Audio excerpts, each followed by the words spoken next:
And we are live. Hey guys, welcome back to Critical African Thinkers. As you know, this is a place where we examine everything under the microscope of logic to ascertain what is most factual and logically consistent.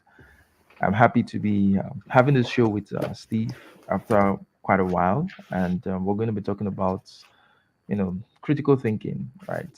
Critical thinking from all perspectives. But this sort of conversation came up from a comment on my last video. I'm going to read that comment maybe in a few minutes, but let's just catch up a little bit. Let me catch up Yeah. with Steve. So, Steve, how have you been? How you doing? What's good? Oh, I've been good, man. Just been really, really busy. Um, Aside from that, you can see the new haircut. Yeah, Probably going to move away from the mohawk. Um, and my wife got me this really cool, like, palm shaver thing. That you go back. mm, It's pretty dope. So I thought, screw it, I'll give it a shot and yeah. see where it goes. It's a Not going new to get rid of look, the beard and though. Not going to get rid of the you beard. you did what? Huh? I didn't get the last comment. Oh, I'm not going to shave my beard though.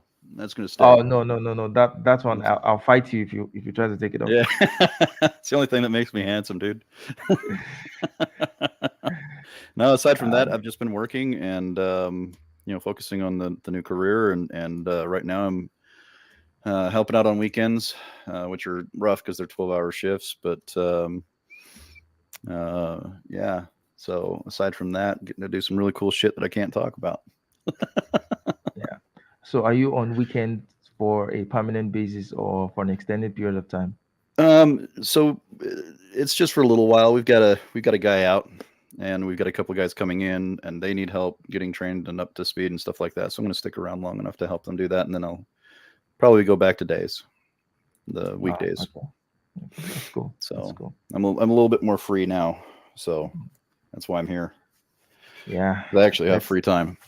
let me take as much advantage of the free time you have to have Yeah, conversations with you, which I always enjoy and I've missed for a very long time. yeah, So yeah. Me too, dude.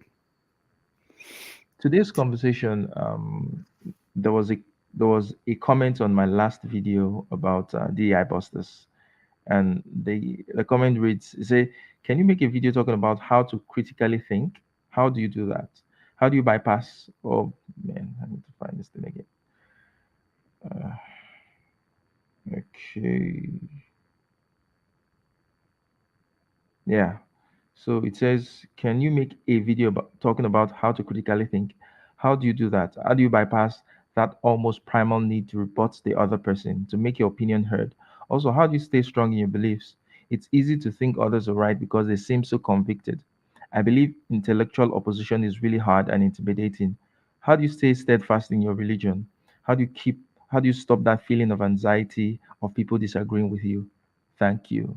So that was the comment, right? And we decided to do a show, do something about it, talk about it. What do you think about that comment? What was your impression reading that comment at first?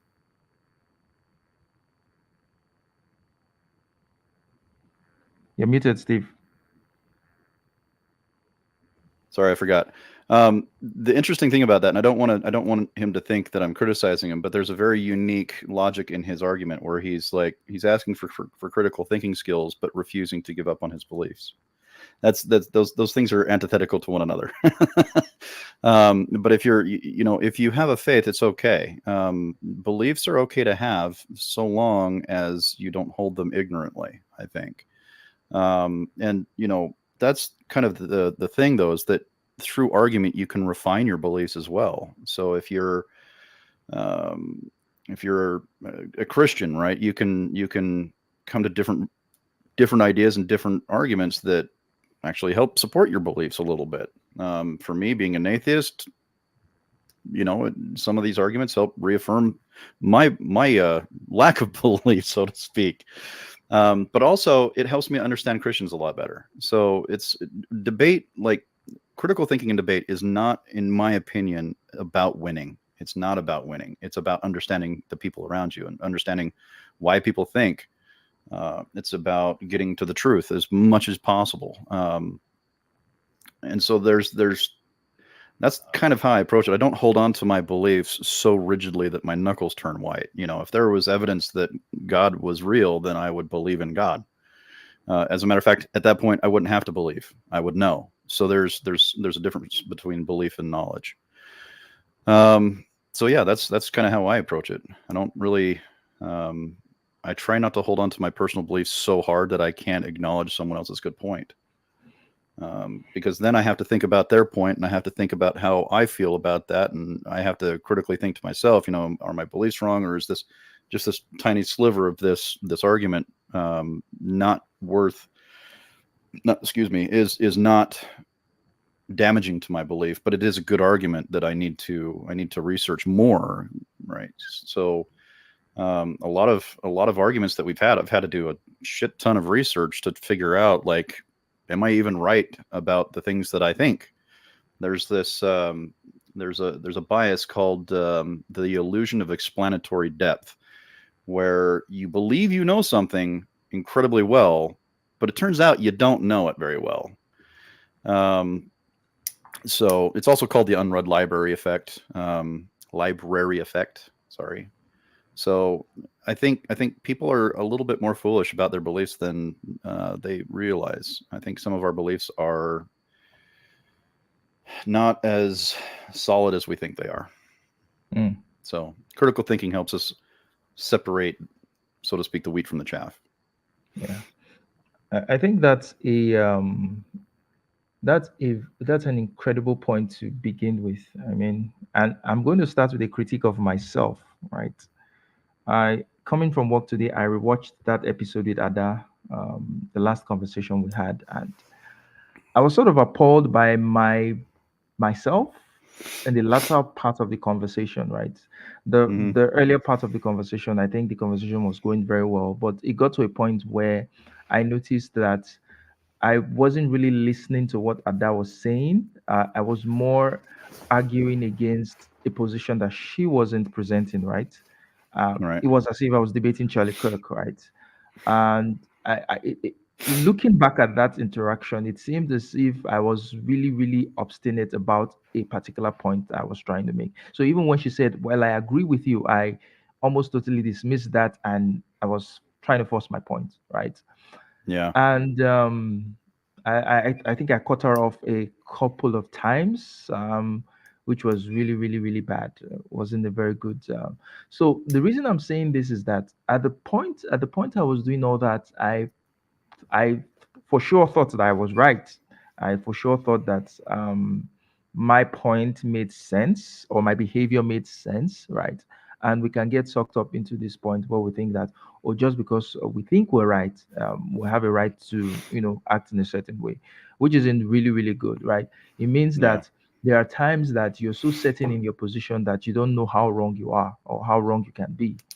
And I just have to say, for anyone who watched that video who or is going to watch it, I'm really, really sorry. Really sorry about that. And I have to You don't feel apologize like to you were on Ada. your A game, huh? Uh, I looked at myself and I was like, I could not recognize myself. And this is, I mean, that was what Interesting. it was part of what I criticized people about. And then I found myself doing it. It was really bad So taste. that's a really good point. So we're still human and we still make mistakes, right? Yeah, And but that's okay. I find that I can be very, very unforgiving of that in other people. Okay, so I'll give an example. I'm going to be making a video soon about Glenn Lowry and John McWhorter. This. Have you seen that article? The two articles by I think Radley Radley Balco,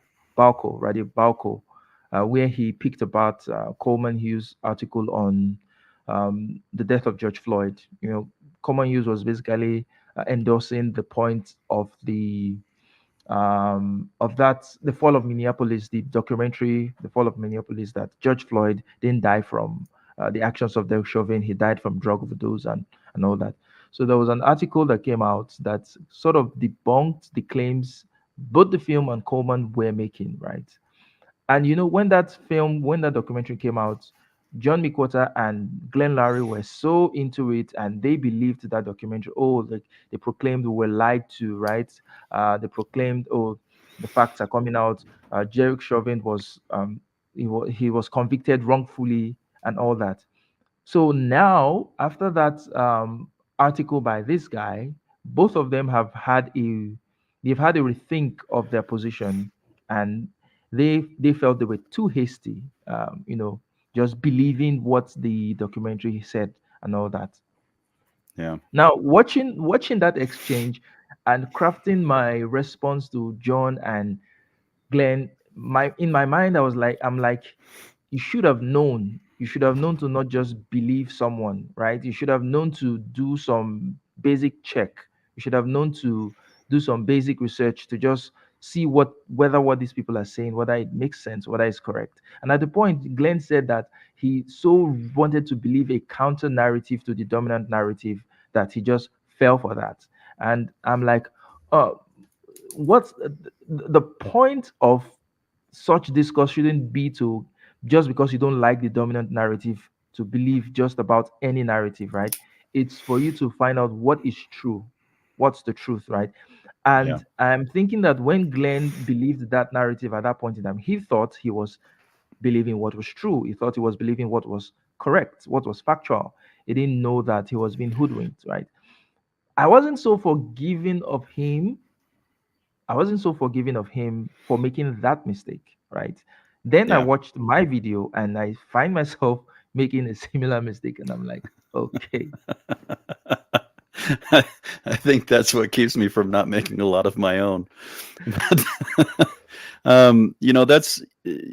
that's the difficulty with doing any of these things. And just to start off quoting Epictetus, he said, God gave you 2 ears and 1 mouth so you can listen more than you speak. And I take that very seriously for the most part. I mean, occasionally I'll get heated and I'll get worked up, and it happens. We're all human beings, and it eventually is inevitably going to happen. Nobody's perfect. But in my opinion, when it comes to debate or conversations, I should be asking more questions than I'm making statements. So I want to find out what you believe, why you believe it, and how you came to that belief. And then I can work on asking the right questions, or I can work on picking apart the argument. So I think part of the reason why I don't hold on to my beliefs so tightly and so rigidly is because I don't have to worry about unbiasing myself during that conversation, right? I can just accept the things that I'm hearing and I can think clearly.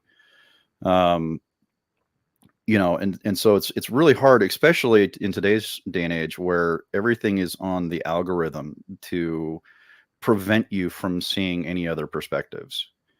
So you have blue Google, you have red Google, you have different feeds in your Facebook that will learn your algorithm, learn what you like, and only feed you those things. They don't feed you the things that you don't like. That's how they keep their viewership, right? That's how they keep you on that platform. And they've admitted this. They know that it happens. So what you're doing is unintentionally crafting a universe around you that is custom made for your own cognitive dissonance to not be broken. And for those of you watching that don't know what cognitive dissonance is, it's basically where you only accept things that you believe are true, right? And you have confirmation bias, which is you push out everything that you disagree with. So understanding biases and fallacies really help you craft a stronger kind of debate platform where you can recognize when arguments are happening. I was in a podcast just yesterday, another friend of mine's podcast, and this guy was trying to ask this therapist a question, trying to elicit the response that he wanted to hear. Like he was trying to get her to say a yes. And he asked, the best way I can describe it is like he was asking how this person stood on certain mental illnesses. And if, when someone walks in with that mental illness, do the therapists have a positive, neutral, or negative view of that person? And she kept answering. It's like, That's not what we do. Like, that's not what we do. Our job is not to judge. Our job is to help guide you through the healing process. Just refused to take that response. And then gave another question, which was, well, if someone came into a hospital with a broken arm, you wouldn't reaffirm them, right? You wouldn't be like, oh, your arm's fine, blah blah blah. So this is the kind of argument called assuming the consequent, if I remember correctly, where you're asking similar questions in a slightly different way, used to elicit a certain response from the listener, and it's dishonest. It's intellectually dishonest. What he should have said is, if someone comes in with schizophrenia, do you pass judgment against them? Do you have a positive, neutral, or negative judgment of those people? That would have been a much better example rather than a broken bone, which is not even in the same field, right? It's not even close to the same. So the thing is that you don't have to memorize these names of these fallacies and these biases. Just learning what they mean and learning how they function, and learning what the result of that is more beneficial than anything else. It'll make you a much stronger debater, just knowing what your bias, what fallacies are. Like, I tell everybody, like, why how do you have such good debates? It's like, well, first and foremost, I took a lot of time to learn fallacies. Like, learn your fallacies. You have the straw man, which you can recognize from someone trying to make your argument something that it's not, right? That happens all the time. Appeals to emotion. Number one fallacy that all politicians and news anchors and news media go to. They try to get your emotions heightened so that you will listen and watch watch their shit or read their articles, whatever. The base of the appeal to emotion is to get you hooked on your own emotion about the thing that they're talking about. So anytime somebody does that, I'm immediately like, wait, hold on. What are you trying to trick me into? The classic is, oh, they're coming for your guns. Republicans love to do this, right? Oh, they're coming for your guns. Well, I'm a gun owner. I love guns. I'm a Second Amendment advocate. I want to hear what they're saying, right? The hook's been set, right? So understanding how these logical fallacies operate is critical to having good debates. Yeah. And I think I'm still going to pick myself apart, right? From the last conversation, I think Dude, the I had so many fallacy. of those arguments where I've gone back and I looked at the video. I'm like, God, what was I thinking? Like, oh, it was so cringe. Oh my, Yeah, yeah, dude, don't beat up yourself too hard there. I think I have to, so I can live with myself, right?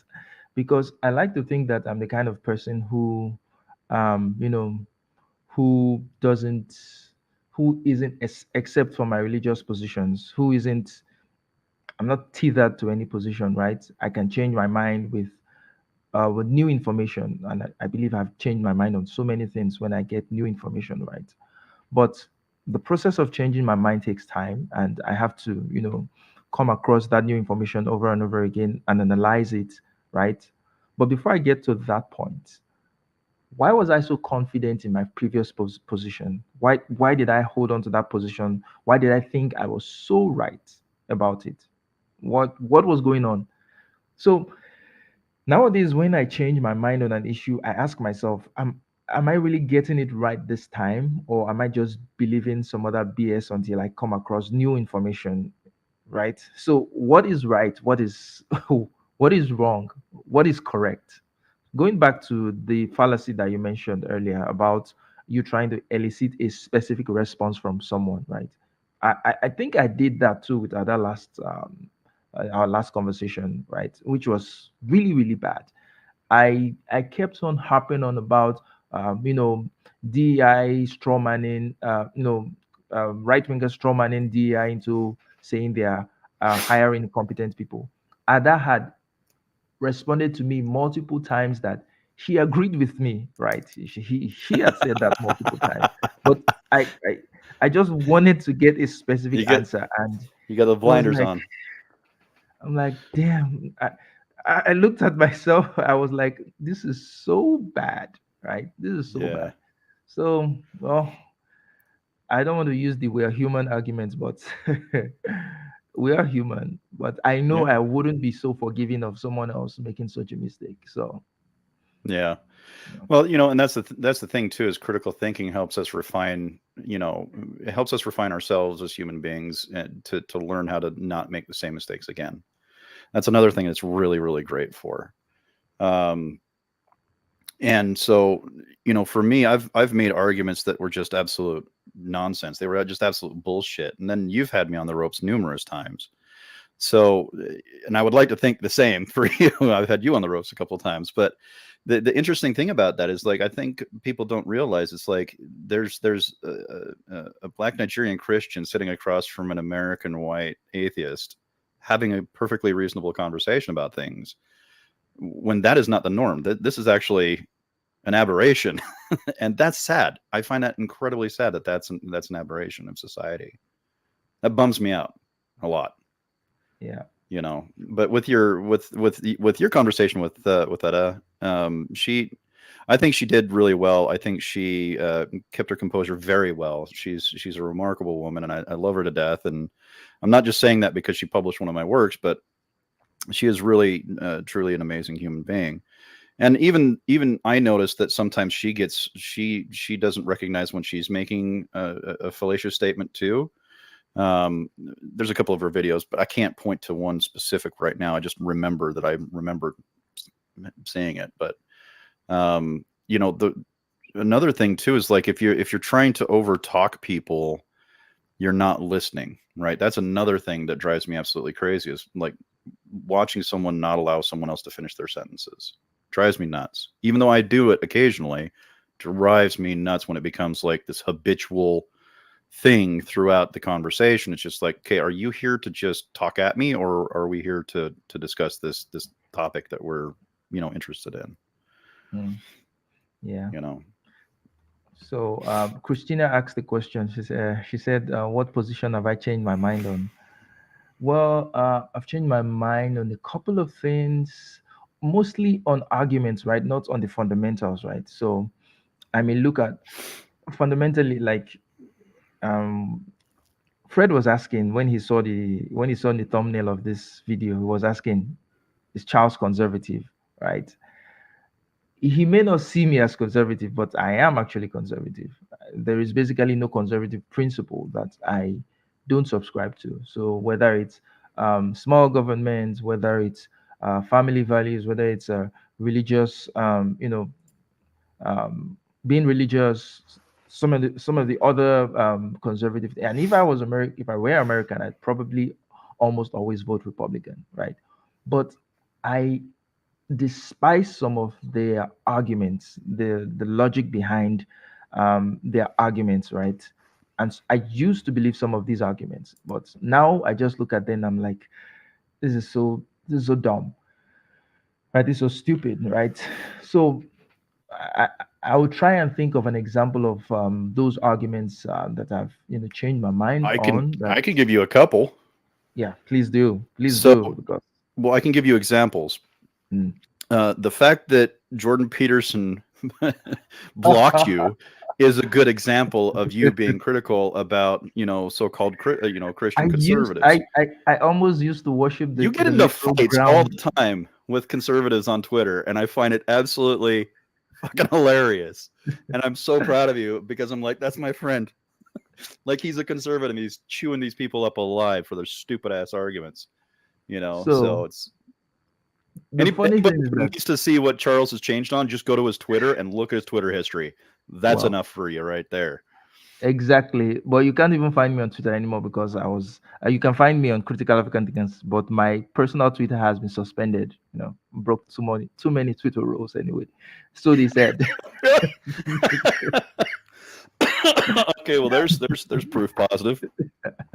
Yeah. So, um, Christina Bank is saying Republicans are not conservative, nor are they anything today. Well, maybe they're not, but I think there's a significant overlap between both anyway. Um, but the point I'm driving at with someone like Jordan Peterson, I used to buy every of his arguments, right? Every of his arguments, I bought them. I loved them. I took them. But then when I became much more critical of him, I began to see so many holes, so many holes. Okay, let's take for example Bill C-16, the thing that brought Peterson to, prominence, right?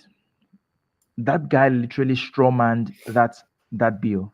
What the bill did was to add gender expression as part of the list of things that you could not discriminate against someone against using. So, for example, you couldn't discriminate against someone using their religion or their sex or their gender or their ethnicity or whatever or their race.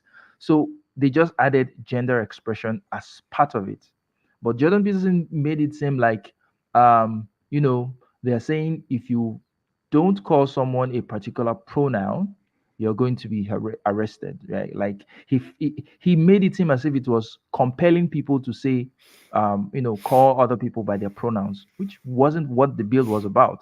The bill never Yeah. said anything about compulsion. The bill just said that if someone identifies as such and such, right, you cannot discriminate against them. It's illegal for you to discriminate against them because of their gender expression. Now, fundamentally, I don't believe in the trans thing and all those other things. I don't Yeah. believe in it, right?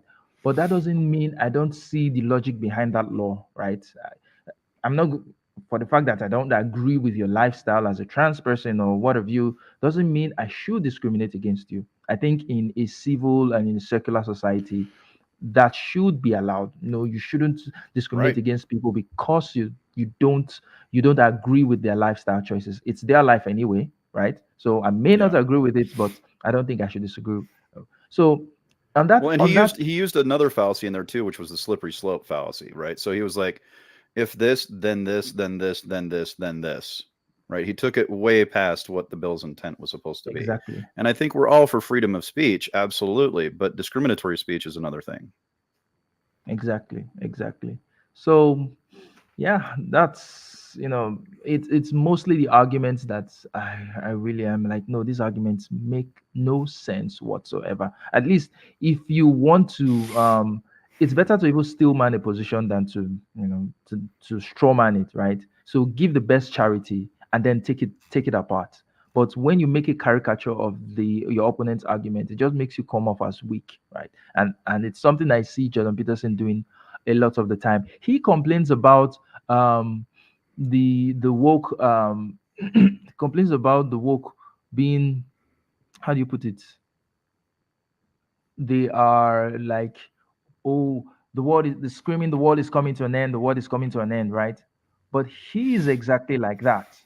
There's a word for that. He's exactly like that. He's apocalyptic, right? So he Yeah. he believes that the left thinks that, oh, if you don't fix the environment, if you don't fix the climate, oh, we're all going to be dead within. But he essentially does that for the right. He feels that Western civilization is at the brink of collapse if we don't bring back certain things, certain family values or individualism or those other things. Oh, the West is going to collapse on itself. And I'm like, dude, you're just as apocalyptic as the people you're critiquing. Yeah. So what's the difference, right? Yeah. Um, so I just want to give a shout out to Dwayne Elizondo, Mountain Dew, Herbert Camacho. I get the reference. Idiocracy was a good movie.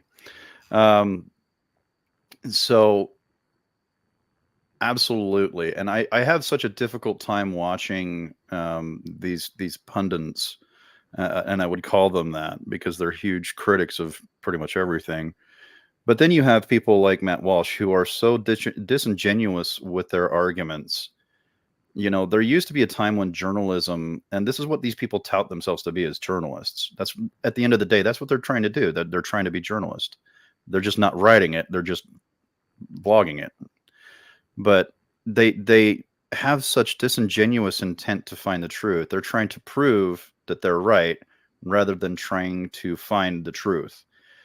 And there was a really good, there's been a couple of documentaries that were really good about that. The Red Pill was actually one of them where she set out to try and show the men's rights movement exactly as what she thought it was.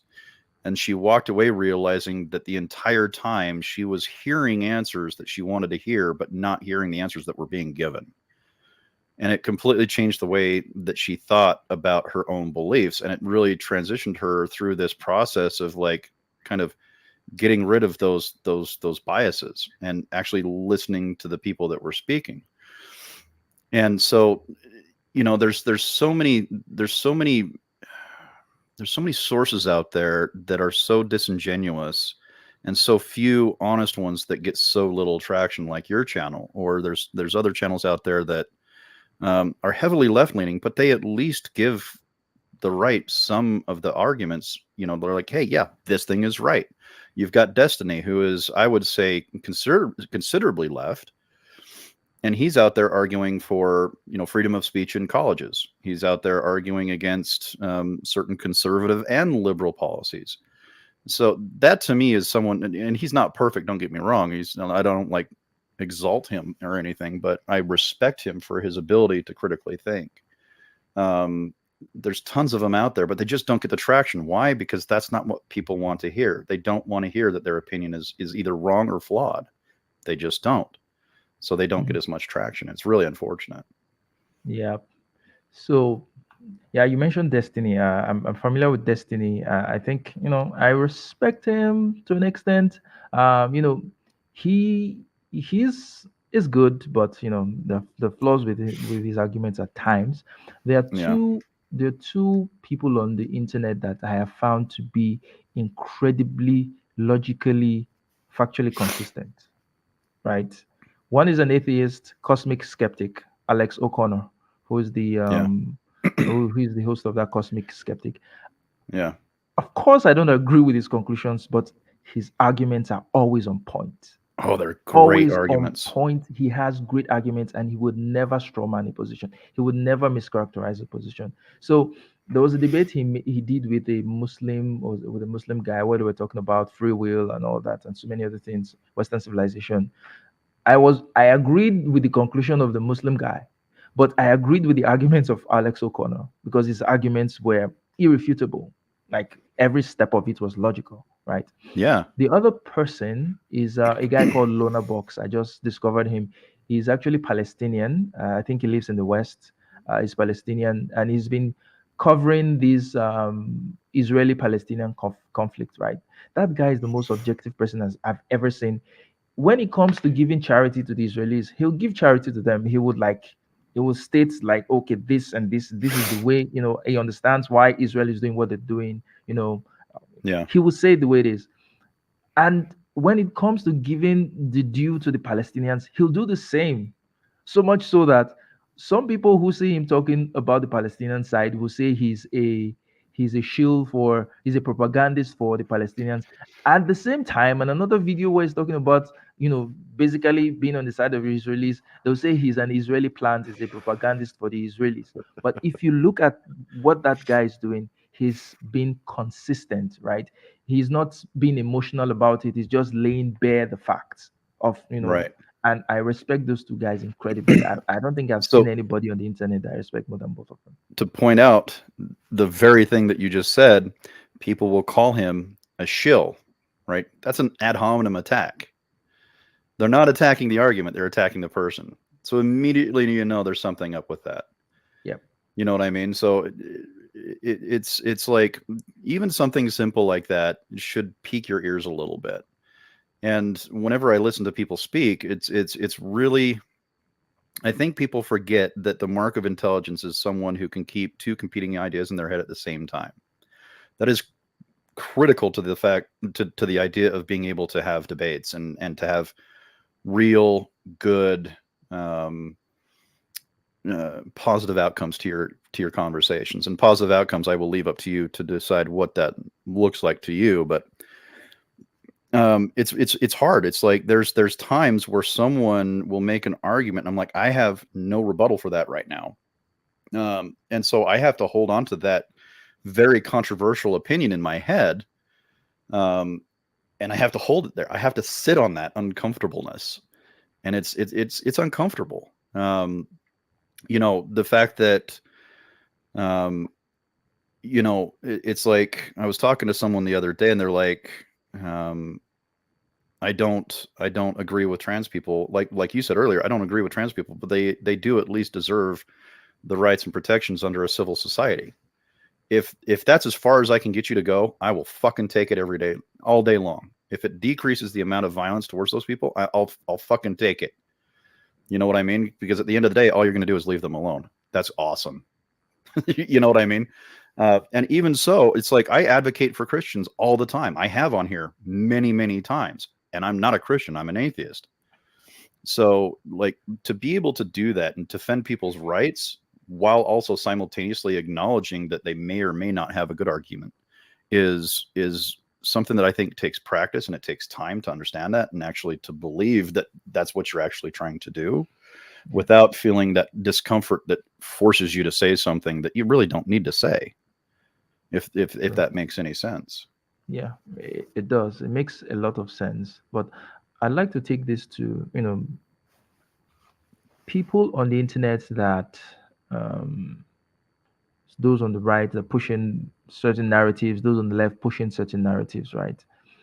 Do you think they understand what they're doing to, do you think that you can see someone making a bad argument, right? Do you think they know they are making that argument and they just want to, they just they just want either to dance to their audiences, or do you think they are genuine in being wrong, like they genuinely believe what they believe, they just wrong? And also taking into Mhm. consideration, audience capture, right, where you begin Right. to understand the particular tastes of your audience and then begin to tailor your message to, Yeah. not rub them off in the wrong way, to say something, Right. oh, if you say this thing, they would like it. So people who go through that process, are they doing it consciously or unconsciously? Do they know what they're doing, or is it just, I is it think the just answer can be both. I think the answer can be both, because if you look at, let's see, who's a good person. I keep coming back to Matt Walsh because he's the most annoying person that I know. But he'll make an argument that he himself has debunked, that the left has made him like that on their side, and he's using it like it's this huge like slap across the face of liberals. Uh, but it's like, dude, you just debunked that same argument from a lefty's perspective. Like, what are you doing? But then he'll double down, and he only creates content that gets him views. And this is one of the reasons why I respect you so much, is you told people to go fuck themselves. You said, if you're coming here to expect the same shit you can get on Matt Walsh or the Daily Wire, this is not the fucking place for you. This is not what we're going to entertain. And I can't tell you how much I respect that, and love the fact that you did that.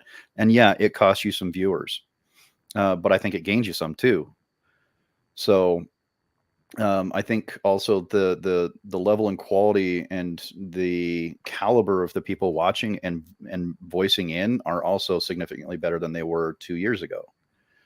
Um, Even people that have been around for that long, you can see the refinement in their arguments and their questions, right? So, I mean, Christina Bang's always been amazing, but her questions get better and better and better, like they just do. And because she's got so much experience watching these and learning from them, like her questions are really, really good. There was another question in here. What was it? It was oh, where was it? It was a question to the two of us. Where did that go? yeah, Um, from SKC ah, says, question for you too. Do you think that both sides present lesser arguments because at the end of the day they need numbers in the least amount of time possible? yeah. Okay, so you already asked that question. So yeah, SKC, I do believe they do that because that's their job. That's how they make their living, and no one's no one's going to threaten their own life, their livelihood, on the account of truth. I think is well, hold on. I need to back up there. I think when you come across these people, you can clearly tell that that's what they're doing, because their bottom line is their income. There's the people that I think are the most honest are the people that aren't here for an income. They're here to learn the truth. They're here to make and receive really good arguments. They're learning how to be better people in their daily lives, better communicators. I've learned things from this channel, from conversations I've had in this channel, that I have directly applied to my life and my wife and my relationship and my marriage. That has made my marriage better. That has made me a better listener as well, because there's people that will kind of go a long way around about an answer, but listening to someone from start to finish is crucially important, because you get to see in real time the path of their thoughts and how Yeah. it comes to their conclusion. Um, So, when you take someone like Matt Walsh or some of Ben Shapiro's other cronies, I think Ben Shapiro's probably one of the best ones out of all of them. But you take Klavan, I find absolutely annoying too, because he does the same thing Matt Walsh does, same exact thing. And you're wondering where the intellectual honesty is. And then you start to wonder, where's the humility? Right? To be able to have conversations like this, there has to be a certain level of intellectual humility where you walk into it realizing that you don't know everything. And you might not ever know everything. And this is the process of debate, is trying to learn more than you did earlier today. You know what I mean? And that's not what they do. That's never what Yeah. they do. And it's always at the cost of their bottom line. Talking about mouthwash, I remember a conversation we had about mouthwash. I posted something on mouthwash, and you were like, "Oh, that guy is an idiot." I was like, "Oh no, mouthwash is actually great." You know, I was then that was when I was still in my very right wing phase, right? I was watching mouthwash's content almost every day, and I just felt I felt he was being sarcastic, like the Yeah. things he was saying, but I now get to realize that that guy actually believed those things he was saying. I mean, those insane things. I thought it was funny. I thought he was trying to be funny. So, for example, when he calls himself a theocratic fascist, I actually think he's a theocratic fascist, right? Yeah. I thought I used to think that was a joke, but I do literally think Matt Walsh is a theocratic fascist. And if it was up to him, he would set up a theocratic government system Yeah. in America, right? So when I began to notice those things, I was like, okay, I have to like back up a little bit. What exactly is this guy doing? What's this guy saying? Right. So, you know, the Daily Wire people, I just now I see them and I see them as a business, right? These guys are into business. So I really don't take what they say, for example, like Candace Owens. I don't believe that they actually believe most of what they say, right? All of what they say. They Yeah. do it because they know they're going to get reactions from people, very strong reactions from their fans and from their detractors, right?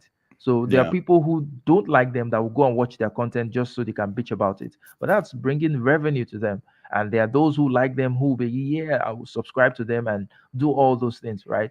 So for example, the reason why Charlie Kirk would say, if I walk into a plane and I see a black guy and he's qualified, he knows what exactly he's doing. I don't think Charlie Kirk is a racist.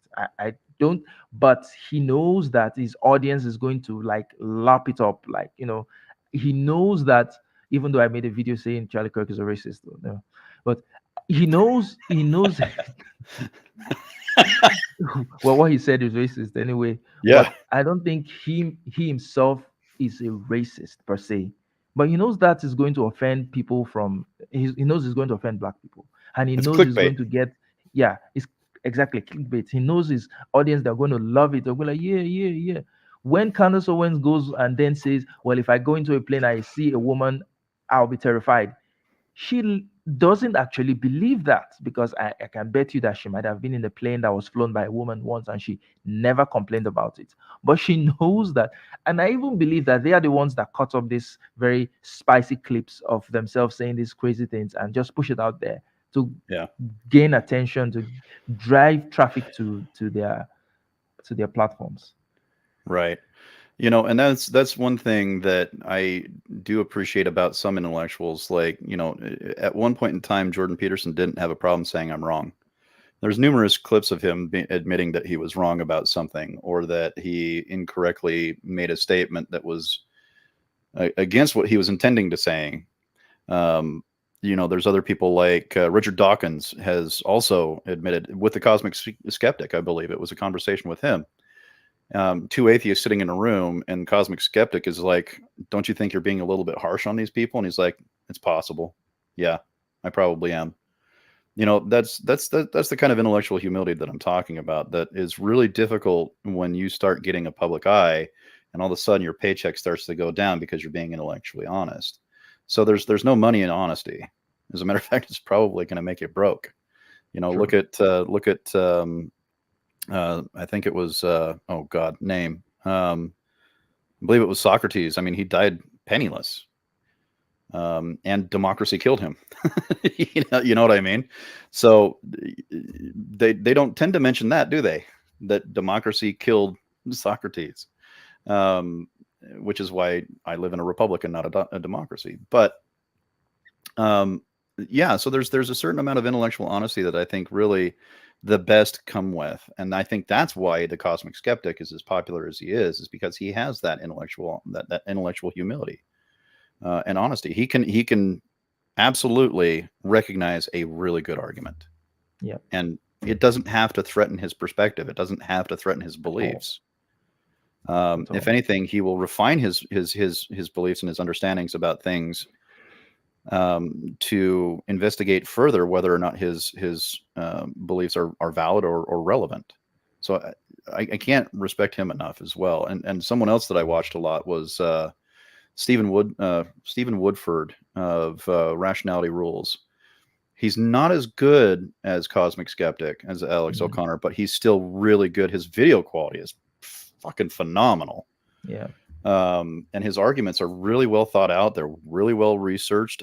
Sometimes I caught him using fallacies, especially recently. He's starting to use them more, but he's still up there with the top as far as I'm concerned. And for me, finding someone that argues for trans rights is something that's important to me. But I also am not just going to accept his arguments as the best possible argument. I'm gonna investigate his arguments too and see where he's weak, because that might make my argument stronger. Right. That's the whole purpose of debate is to learn and to find the truth and to understand your opponent and to give you the tools to be able to investigate your own beliefs. You know what I mean? Like, it's just, there's so many good ones out there, but I think there was another, what was the rest of his comment? What was his name? On your Okay. last video, what was his comment? Okay. Let me try and find it back. Because there was something else in there that he asked that we haven't responded to yet, I think. But that question was really good. Just a minute. Also, another thing too, while you're doing that, other people's opinions do not devalue your own worth. That's something Yeah. that I think people need to get in their fucking head. So Just because you might not agree with my atheism does not make me feel any less strongly about my atheism. Like, and vice versa. My atheism should not be a threat to your Christianity. exactly. And there was a weird point that Eli Steele made on Twitter a while back. He was basically critiquing another black account and said, "Oh, this is the reason why I never identified as black." And I'm like, well, you are black anyway. Are you going to deny your identity because of the way someone else portrays it? I mean, what's going on there, right? Are you going to be Yeah. reactionary to your identity? For example, I'm Nigerian, right? There's no amount of negative stereotype that you're going to say about Nigerians that's going to make me say, "Oh, I'm no longer Nigerian," because I'm rooted in my Right. identity. I understand who I am, right? So whatever you say about my identity, that's your business, right? So whatever pathologizing people would pathologize blackness, right?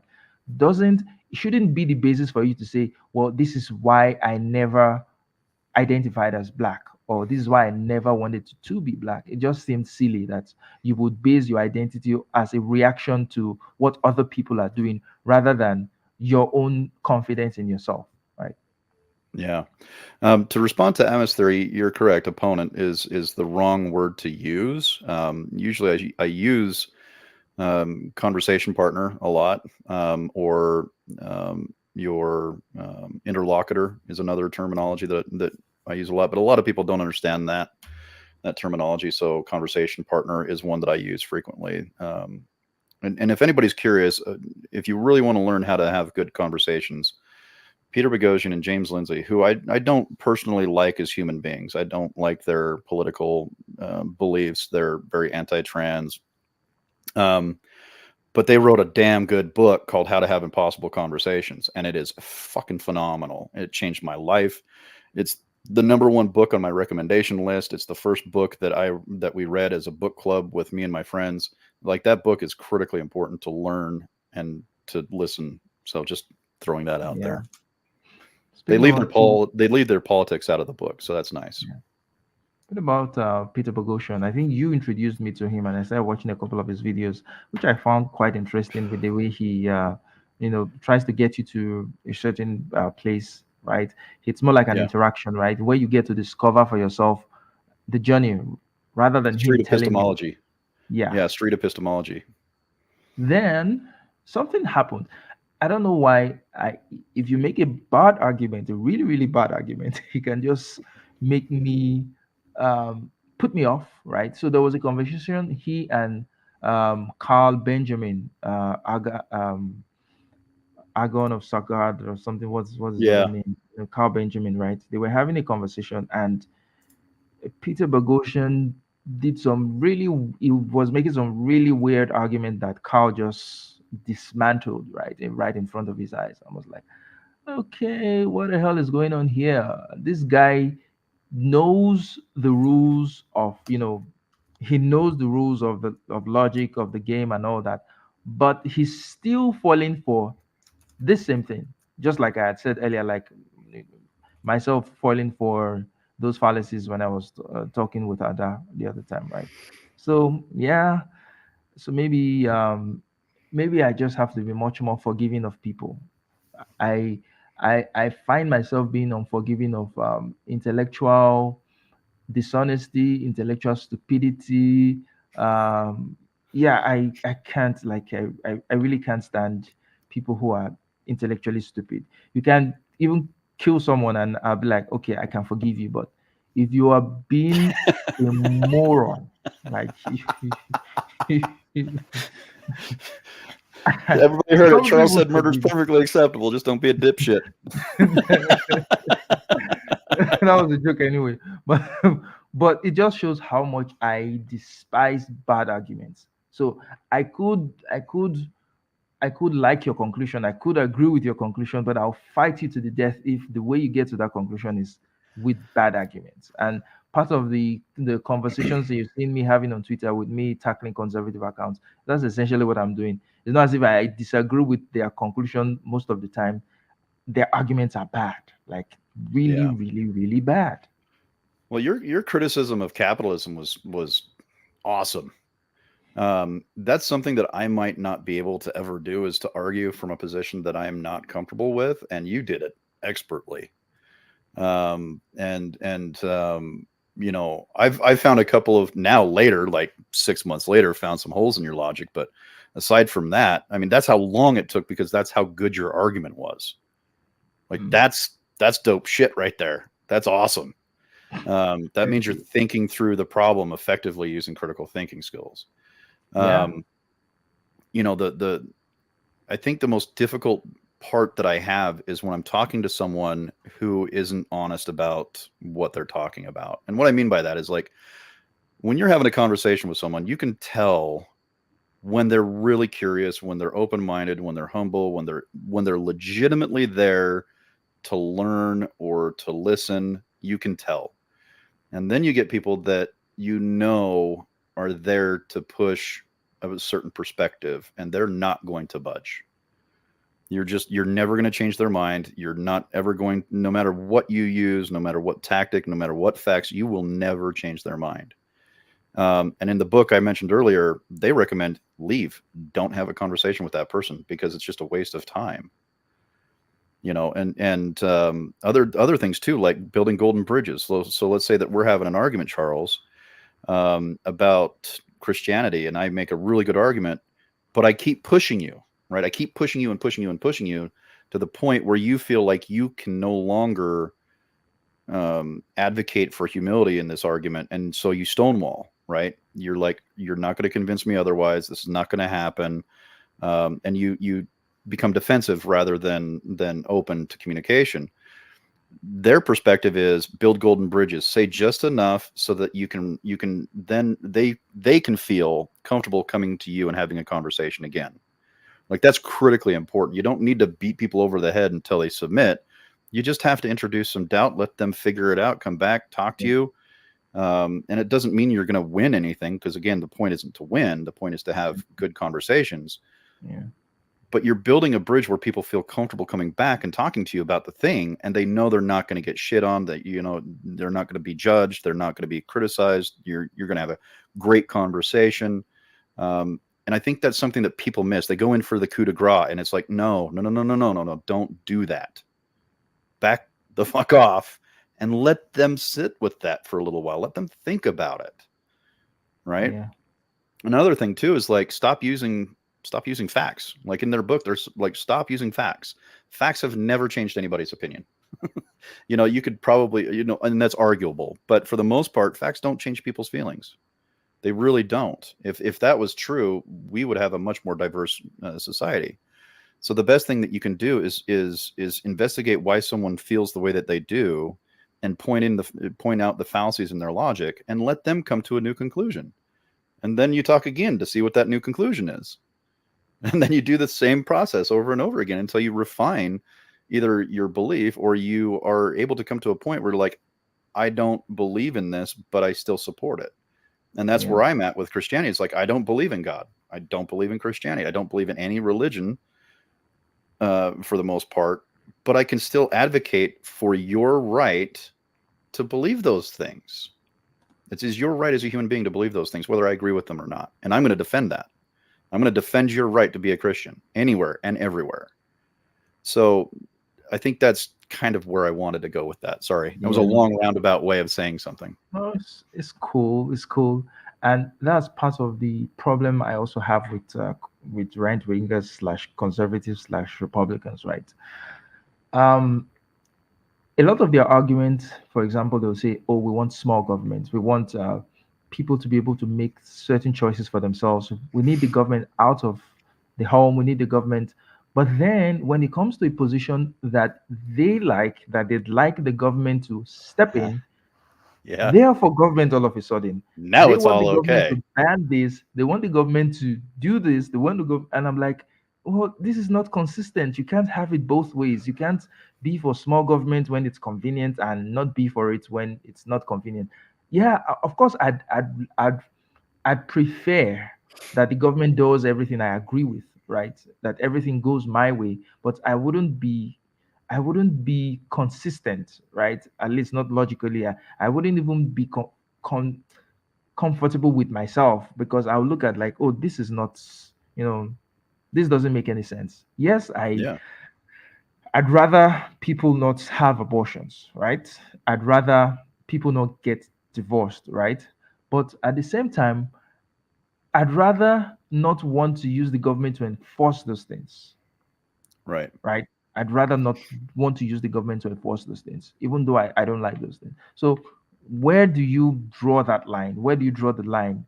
They don't draw the line. They do, Right. for example, take cancel culture, for example, right? They'll say, oh, the left cancels, but they do just the same. Yeah. When Claudine Gay and the whole thing with Perfect Harvard and example. those presidents happened, they were calling for a head. That was cancel culture. Bud Light was cancel culture. Disney, boycotting Disney and Gillette and all that. Those were cancel culture, right? But they Right. term it something else. They call it boycotts, but it's the same thing, right? So when Yeah. they do it, it's fine. But when the other guys do it, the left does it. I mean, I'm like, you're doing exactly the same thing. So you really don't have any leg to stand on to say that, oh, the left is for cancel culture. They don't want free speech. You don't want free speech either. You don't want speech that disagrees with your position. There's nothing for you to stand on. Just better keep quiet on the free speech stuff, because it's not what you're about. Well, and a good example of that is a lot of these conservative pundits like Matt Walsh and et al. is that they'll say that they're 100% for free speech, but then they complain that prayer isn't allowed in school. It's like, well, yeah, because it's free speech, you dipshit. My child should not have to recite something that has religious undertones purely because you feel like it's necessary for them to do that. No, fuck off. Either you're for free speech or you're not. It's not difficult. Now we can debate where the boundaries of free speech are, sure, but you don't get to be you don't get to be a hypocrite, an intellectual hypocrite. And I think the most frustrating thing is that their viewers don't see that. That's probably the most frustrating thing to me, is their viewers don't see the hypocrisy in their arguments. Hypocrisy, yeah, yeah. And It's that's so frustrating. what frustrates me most about the right is that the the flaws are so obvious, the arguments are so silly, the the little things. I'm like, I mean, can't you just think? You have the right position, you have the correct position, but your arguments are dipshit. Can't you just think? Okay, So let's that's take a good common. point. That's a really good point. So how you win an argument actually matters. So you can Exactly. come to the Show right your work. conclusion, but you can do it in a shitty way. Well, what happens is, like, if you make an argument and you use flawed logic to get there, everybody now thinks that your conclusion is flawed. Even though it might be right, now everybody thinks that it's flawed, and you've just screwed the whole pooch on that. So it's better to make good, rational, logical, reasonable arguments and follow those premises out to the conclusion, so that, one, it's harder to criticize the and I mean this in the you should always criticize ideas, but it makes it much harder to elicit social change, positive social change, when you're using shitty arguments to do this. And I'm really, really critical of my left about doing this, because they do it. If you want social change, be honest about what you're trying to do, what you're trying to achieve. Don't do it through nefarious lying or hypocrisy. None of that, because conservatives are going to look at that and they're being dishonest. Now Yeah. I can't trust anything they say, right? So you've done more damage than you have done good.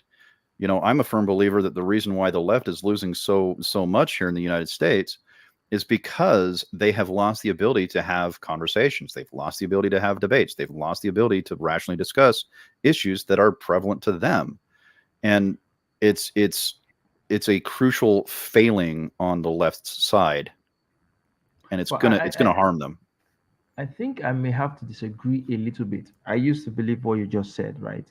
But I think there should be a distinction between leftist activists and leftist intellectuals, right? Absolutely. And I Absolutely. don't mean the ones in academia. I think most of the ones in academia are lost. They are lost for good. Yeah. But I've recently begun to follow some left-leaning YouTubers, and I find them to be incredibly balanced and incredibly forthright in their analysis. I find them to be very sound in their logic, and they're very solid, right? Yeah, they'll still believe some of the crazy leftist things like the trans thing and Yeah. all that, but for the most part, they are, you know, they know what they're talking about. They know what the hell they're Yeah. talking about. So so it makes me wonder, right? When we're critiquing the left, are we critiquing the activists, or are we critiquing uh, people who Yeah. know what the hell they're talking about? Because Yeah. they are not, those two are different things. Well, it's like, okay, so where I'm coming from a little bit here, partially, is you can see the TikToks that Matt Walsh shares, and you're like, dudes using those TikToks, those extremists, I would say, some of them are very, very extreme, and using that as the example for the whole. They're committing a compositional divisional fallacy, where they're taking this very small part and attributing the whole to it. Right? You can't do that. That's, again, intellectually dishonest. Rather than, you go out there, and I mean, if anybody's interested, go to my YouTube channel, look at my video on Bridging the Gap, part of the Bridging the Gap series, which I hope to complete someday. And I've got 3 individual trans people on there, and all of them have different opinions about different things. Some of them are for gun rights. Some of them are against gun rights. Some of them don't really care. Some of them are for transitioning children. Others are not. Like, the gambit is really broad, and all of these 3 people I know personally in my life, right? So if it's that diverse in one person's life, imagine how diverse it is throughout all society. So that's the problem that I have when these people make these arguments and they're dishonest about their arguments, is it affects the larger whole. And I wish they would be more, I don't want to say restrained, but I wish they would be more intellectually honest about their arguments and where they're coming from. And I wish people like Matt Walsh would be a little bit more honest and say, hey, these might be extremists, but they don't do that. They say, this is what they want you to do. Right. I know drag queens, and the drag queens I know would never dance in front of children, especially with a G-string on. They would never do that. And as a matter of fact, they've been very outspoken against it. So when you use those situations where the most extreme situations, and you try to paint that as the norm for that side, it's intellectually dishonest. Yeah. But that's what's happening. And the left has a tendency to shout down, name call. So does the right. But the left does it very, very consistently and broadly. And we have to stop that. We, as a leftist myself, that needs to change. We need to start being able to have intellectual conversations. And if you can't do it, don't fucking be there. You know what I mean? It's as simple as that. I think you're spot on that, because I see both sides doing it, and I hate to play this both sidism, but it's what it is, right? It is what it is, whether I like it or not. Because when you see the left, when they're portraying the right, they portray the most unreasonable version of what the right is about, the most extreme version, right? Extreme hyperbole. Oh, these people are, and then when you see the right do it, they portray the most extreme version of of what the left is saying. Most of the truth lies somewhere in the middle, and both sides pretty much almost believe in the middle, right? But because they are fighting an ideological warfare, they're going to go to the extreme position just so they can win the battle. But if you actually have them sit together, like let's have a reasonable conversation between ourselves, right? Without malice, without animus, you're going to find them saying, "Oh, I agree. Oh, well, I agree," but all those agreements would not have been possible when they're just shouting at each other from on social media, right? Because nobody wants to listen. Everybody wants to win a point. Yeah, I mean, nobody's not been a racist, or nobody's been convinced not to be a racist by being called a racist. Yeah. Like, it's not going to happen, right? Yeah. I think that's why Daryl Davis has been so successful, is because he went into these places like KKK rallies and was like, hey, tell me about yourselves. He didn't walk in there being like, you guys are a bunch of fucking racists. He didn't do that. He interrogated their beliefs, their beliefs, and made really good rational arguments. And now he's got closet full of KKK hoods and outfits. Like, if you want to know what a good debater is, go look at Daryl Davis, because the dude's still alive and he's been to KKK rallies. You know what I mean? Like, there's some intense skill out there, and Daryl Davis is on top of that. Yeah. All right, Steve. I think this would be a good place to draw this conversation to a close. But let me I think there was something we're trying to get out on that. Oh yeah, that comment. Yeah. So maybe I'll just read it, then you can pick that point, then we can end. So I'll take it from the beginning again. You say, can you make a video talking about how to critically think? How do you do that? How do you bypass that almost primal need to rebut the other person, to make your opinion heard? Also, how do you stay strong in your beliefs? It's so easy to think others are right because they seem so convicted. I believe intellectual opposition is really hard and intimidating. How do you stay steadfast in your religion? How do you stop that feeling of anxiety of people disagreeing with you? Thank you. Yeah. Okay. So that staying steadfast thing, that's what I wanted to talk about. You are responsible for the amount of effort and the amount of information and the amount of you're responsible for what you give. So if you're not willing to bend the knee, so to speak, on your faith, don't. But that doesn't mean that you can't understand the argument and you can't appreciate the argument for its intellectual beauty, so to speak. I've never tried to convince Charles to be an atheist. Not once, ever have I ever tried to do that. And he's never tried to convince me to be a Christian. Like, that's never happened as far as I can remember. It's I'm not a never good Christian. happened. I'm not a good Christian that way, because I have to try and convince you now to become a Christian. Yeah. Life to Christ. Yeah. But for a couple of examples, if I take just some anecdotal evidence, right? So I'm in a neighborhood of mostly elderly people. There's a couple of younger families. And I'm the one that goes around to all of the neighbors, all of the elderly neighbors, and I snowplow all of their driveways. And I watch all the other Christians in the neighborhood not doing shit. Um, in some ways, I'm a better Christian than the Christians are. But that doesn't mean that I'm a Christian, right? It doesn't mean that they're going to automatically become atheists because they see how poorly they're practicing their faith. But there's other aspects to that too. Is like my very, very conservative neighbor has a key to my house. He watches my dogs when we go on vacation.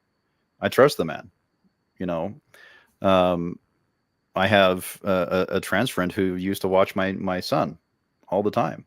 Now my son's old enough he can watch himself, but I don't think that the trans person is going to molest my child, right? So like understanding these differences and understanding why people have the opinions they do matter. Just because I'm an atheist, it doesn't threaten your Christianity. Even though I might have a really good argument and it makes you feel really, really fucking uncomfortable, at the end of the day, you're the one who gives that power. You're the one that gives that opinion power. And if it changes your mind, okay, well, let's go from there. If it doesn't change your mind and you're going to steadfast in your Christianity, that's cool. I'm going to support you. I don't have to agree with you to support you, right? So learning how to do that, because what this commenter sounds to me what they're trying to do is they're trying to have better conversations without feeling like they need to be threatened or that they need to give more than they're willing to give to have that intellectual conversation. And so the best things you can do is you don't have to, you can draw a line in the sand. There's nothing wrong with that. I draw a strong line in some sands in some places that other people might not agree with. Charles is going to draw the line at being a Christian. Like he's not going to do something and he's not going to give someone power to make him question his Christianity if he doesn't want to do that. So you can draw a line in the sand and be like, look, I'm not going to talk about it. There's plenty of things that me and Charles do not talk about because we understand and we respect where each other lay on those positions. And we've come to the conclusion that we're just going to butt heads on those things, right? Until a time where maybe something changes and we can have that conversation again. But you don't have to give your conversation partner anything more than you're willing to give them. So you can even go into a conversation and say, look, I'm all for this conversation, but this is where my lines are, and I would appreciate it if those lines weren't crossed.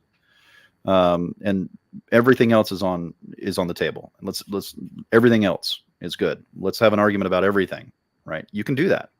There's nothing wrong with that. It doesn't make you a bad debater or a bad arguer. It's perfectly fine to hold beliefs, right? Yeah.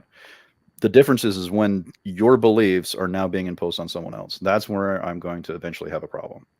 Yeah. But aside from that, that's kind of where I come from. Is like I have my very specific beliefs. I'm very liberal. I'm very libertarian.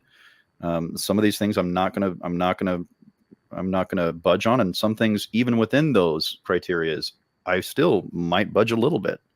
I'm a piss poor libertarian. I'll be the first one to tell you because I don't believe in open market capitalism. I think it's a horrible fucking idea, right? So I don't have a problem reconciling that with my beliefs and with my political beliefs and my personal beliefs. It's pretty evident in the U.S. capitalism is an issue right now. When the difference between the poor and even the middle class gets so wide and so immense that the poor are just functionally incapable of even buying a house, we have a problem with capitalism. Yeah. You can debate how that happened. You can debate how to fix it, but you can't debate the fact that there's a huge fucking problem. Yeah. So that's kind of my advice to that commenter on that. So, and you don't have to have any expectations, and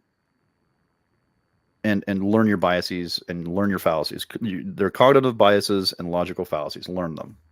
You don't have to memorize them, but you have to understand them, and you have to know what a straw man is. You have to know what assuming the consequent is, like things like this. It's good to understand what the logical fallacy is, but you don't have to memorize it. It's better if you do. It Yeah, comes in handy, but you don't have to ask a question that is in line with challenging the fallacy.